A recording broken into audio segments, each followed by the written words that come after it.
Hello everyone, मेरा नाम है शुभम दुबे। स्वागत है आप सभी का मेरे यूट्यूब चैनल शुभम की पाठशाला में। तो दोस्तों, आज की इस वीडियो में हम जो टॉपिक डिस्कस करने वाले हैं वो है मॉस के सब्जेक्ट का, स्ट्रेंथ ऑफ मटेरियल के सब्जेक्ट का एक टॉपिक है पॉइजन्स रेशियो। ठीक है, काफ़ी इंपॉर्टेंट टॉपिक है, तो उसे आज हम इस वीडियो में डिस्कस करने वाले हैं। तो चलिए वीडियो को स्टार्ट करते हैं और टॉपिक डिस्कस करते हैं। ठीक है, तो चलिए देखते हैं। तो देखिए पॉइजन्स रेशियो, ठीक है, पॉइजन्स रेशियो होता क्या है? It is the ratio of lateral strain to the longitudinal strain is constant for given material. ठीक है, मतलब क्या कहना चाह रहा है बेसिकली कि ये क्या होता है, एक कांस्टेंट होता है। ठीक है, this constant is known as Poisson's ratio. ये क्या होता है? एक कांस्टेंट होता है। ठीक है, जो क्या कहता है, और ये एक रेशियो होता है lateral strain to longitudinal strain का। ठीक है, एकदम सिंपल सा चीज़ है, ये रेशियो होता है। और आपको पता है जब हम स्ट्रेन पढ़े थे तो मैंने आपको बताया था कि लॉन्गिट्यूडनल स्ट्रेन क्या होता है और लेटरल स्ट्रेन क्या होता है। ये सारी चीज़ें हम लोग स्ट्रेन के टॉपिक में डिस्कस कर चुके हैं। ठीक है, अब देखिए लॉन्गिट्यूडनल क्या चीज़ होगा। अब यहाँ समझते हैं लॉन्गिट्यूडनल क्या होगा। मान लीजिए ये कोई बार है, ठीक है, ये बार है, अगर इस तरफ फोर्स लग रहा है, इस तरीके से टेंशन लग रहा है, तो इस डायरेक्शन में जो भी चीज़ होगा ये क्या होगा, ये डायरेक्शन कहलाएगा क्या? इस डायरेक्शन को हम कहते हैं लॉन्गिट्यूडनल डायरेक्शन, और इस डायरेक्शन में जो भी चीज़ होगा उसे हम क्या कहेंगे? Lateral direction. क्लियर है? ये चीज़ समझ में आई? इसे हम लोगों ने स्ट्रेन के टॉपिक में अच्छे से डिस्कस किया है। अब इसको हम लोग डिनोट किससे करते हैं या रिप्रेजेंट किसे करते हैं? हम लोग पॉइजन्स रेशियो को म्यू से या फिर 1/m से। अब ये m क्या होता है? m होता है मॉड्यूलर रेशियो। मॉड्यूलर रेशियो, ठीक है, मॉड्यूलर रेशियो के बारे में आपने आरसीसी में पढ़ा होगा। ठीक है, हम जानते हैं मॉड्यूलर रेशियो क्या होता है, ES/EC।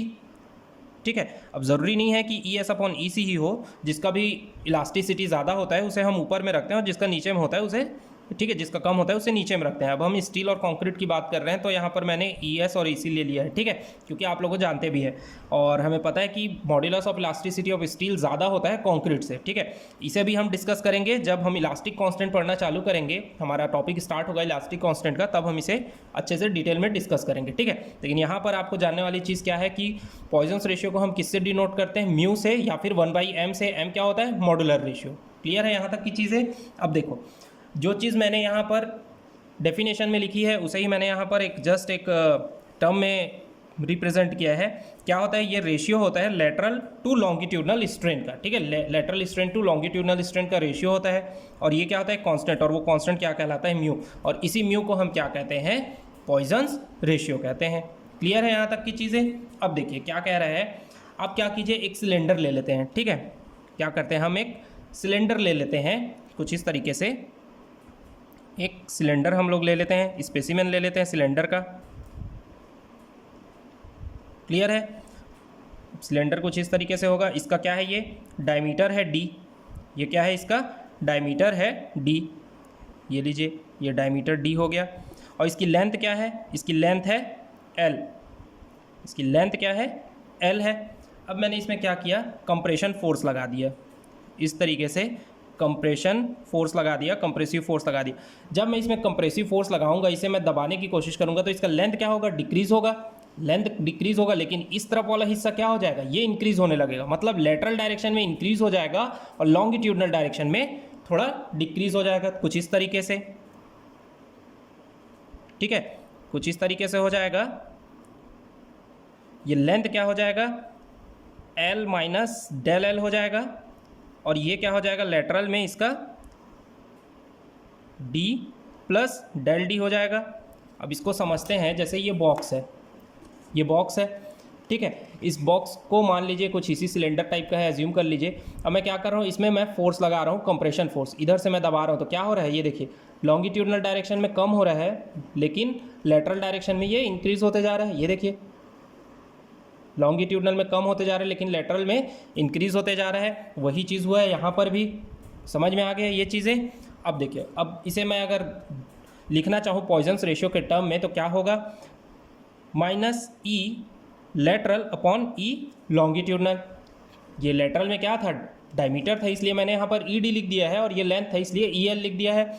यहाँ पर मैंने समझा दिया माइनस लेटरल अपॉन लॉन्गिट्यूडनल। अब ये माइनस का साइन क्यों आया, ये आप लोग सोच रहे होंगे। ठीक है, तो ये माइनस साइन क्या रिप्रेजेंट करता है? ऑपोजिट नेचर को। माइनस साइन क्या करता है? माइन negative sign represent opposite nature. मतलब अपोजिट नेचर का मतलब क्या हो रहा है, देखिए अगर मैं इसे कंप्रेस कर रहा हूँ तो अगर एक डायरेक्शन में ये कम हो रहा है तो दूसरे डायरेक्शन में ज़्यादा हो रहा है, ठीक है। मतलब अगर एक डायरेक्शन में इसका लेंथ इंक्रीज हो रहा है तो दूसरे डायरेक्शन में क्या हो रहा है, इसका लेंथ डिक्रीज हो रहा है, ठीक है। एक यहाँ से मैंने इसका लेंथ डिक्रीज किया तो यहाँ से इंक्रीज हुआ, है ना। यही टेंशन लगाता तो यहाँ से ये इंक्रीज होने लगता और बाकी डायरेक्शन से डिक्रीज होने लगता। तो यही चीज़ क्या रिप्रेजेंट करता है, ये माइनस साइन उसी चीज़ को रिप्रेजेंट करता है। अब भाई यहाँ पर हमारा वर्किंग फोर्स क्या था, कंप्रेसिव था, है ना। वर्किंग फोर्स क्या था, कंप्रेशन था, इसलिए मैंने क्या किया, कंप्रेशन को पॉजिटिव ले लिया। अब अगर मैं कंप्रेशन को पॉजिटिव ले लेता हूँ तो टेंशन क्या हो जाएगा, नेगेटिव। अगर टेंशन फोर्स यहाँ पर अगर मैं टेंशन लगाता, इसे खींचने की कोशिश करता तो टेंशन फोर्स मेरा वर्किंग फोर्स हो जाता, तो उसे मैं पॉजिटिव लेता, तो जिधर जिधर से कंप्रेशन होना चालू होता, जिस जिस डायरेक्शन से, उसे मैं क्या ले लेता, नेगेटिव ले लेता। समझ में आया ये चीज़। यहाँ पर मैं कंप्रेशन कर रहा हूँ, कंप्रेस कर रहा हूँ, ये मेरा वर्किंग फोर्स है। यहाँ से अगर ये कंप्रेस होगा, यहाँ से कम होगा तो बाकी जगह से तो इंक्रीज हो जाएगा, है ना। जहाँ से टेंशन आएगा वो इंक्रीज हो जाएगा। अब अगर मैं इसे टेंशन में खींचने की कोशिश करूँगा तो एक डायरेक्शन से तो ये बढ़ खींचता जाएगा, लेकिन दूसरे डायरेक्शन से कम होता जाएगा। वही चीज़ क्या रिप्रेजेंट करता है, ये नेगेटिव साइन रिप्रेजेंट करता है, ठीक है। अब हमें पता है लेटरल में क्या हो रहा है, इंक्रीज हो रहा है, ठीक है। अब हमें पता है पॉइजन्स रेशियो क्या होता है, E lateral upon E longitudinal. Lateral में क्या होगा, अब स्ट्रेन क्या पता है हमें, change in dimension upon original dimension. इस तरफ में डायमेंशन क्या है, del D upon D, change in dimension upon original dimension. और यहाँ पर क्या आएगा, लॉन्गिट्यूडनल में डेल एल अपॉन एल, और यहाँ नेगेटिव साइन आएगा, क्योंकि नेगेटिव साइन क्या बताता है, अपोजिट नेचर को रिप्रेजेंट करता है।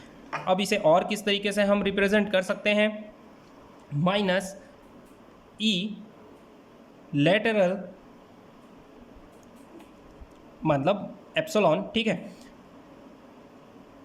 ई लीनियर। और इसे किस तरीके से लिख सकते हैं, strain in transverse direction divided by strain in axial direction. तो इस तरीके से आपको अलग अलग तरीके से आपको एग्जाम में पूछा जा सकता है, तो ये बहुत इंपॉर्टेंट हो जाता है, ठीक है। अब जब कोई भी कंपटीशन एग्जाम का बुक उठा करके देखेंगे, उसमें क्वेश्चन इसी तरीके से पूछा गया है, आपको रेशियो दे देगा, ठीक है।